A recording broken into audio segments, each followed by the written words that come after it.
kubanga osobola ofuna ebituufu ebiva eri Katonda. Leka kululunkanira bikyamu. Ogenda funa ebituufu ebiva eri Katonda. Buli asaba aweebwa. Si kusaba wa sitaani wabula ewa Mukama.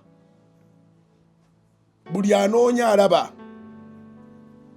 Si kunoonyeza wa sitaani wabula ewa Mukama.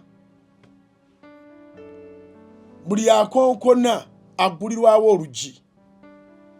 Si kukonkona wa sitaani wabula ewa Mukama. Oyo ye Matayo essula ey'omusanvu olunyiriro lw'omusanvu ate n'olw'omunaana. Matayo essula musanvu olunyiriro lw'omusanvu ate wamma n'olw'omunaana. N'olwekyo kikugwanidde okufuna naye ng'ofunye watufu. Awo osobola okubeera mu bulamu era n'ova mu bulamu n'oyingira mu bulamu.